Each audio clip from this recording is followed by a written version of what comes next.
Ce que personne ne mange, ni nous, ni nos animaux, trouve encore preneur. Ça, c'est le travail de Bruno. Il est directeur des abattoirs d'Ussel en Corrèze. Une fois les morceaux consommables vendus, il trie le reste. Vous voyez ces boyaux qui vont être utilisés pour faire des cordages, des guitares, des violons ou autres. Voilà une des autres utilisations qu'on peut faire avec le porc.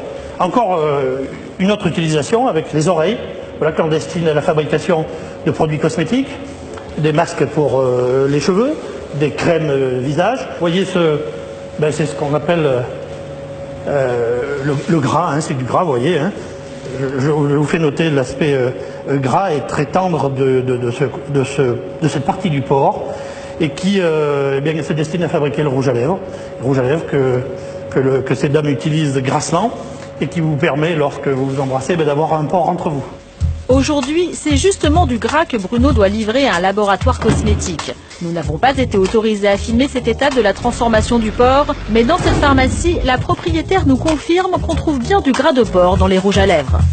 Pratiquement tous les rouges à lèvres sont faits avec de la gélatine porcine. Et dans une pharmacie, du cochon, on n'en trouve pas que dans les cosmétiques.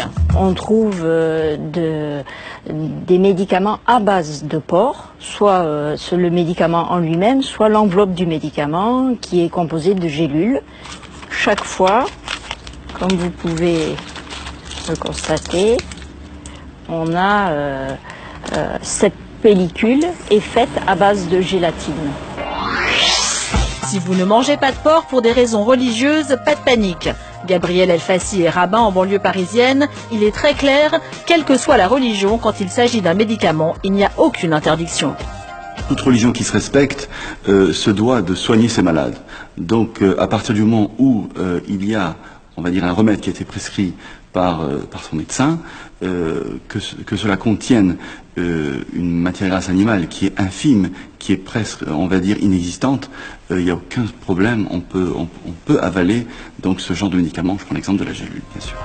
Le cochon est donc omniprésent dans notre vie quotidienne. Désormais, vous regarderez vos pilules, vos crèmes hydratantes ou vos rouges à lèvres d'un autre œil.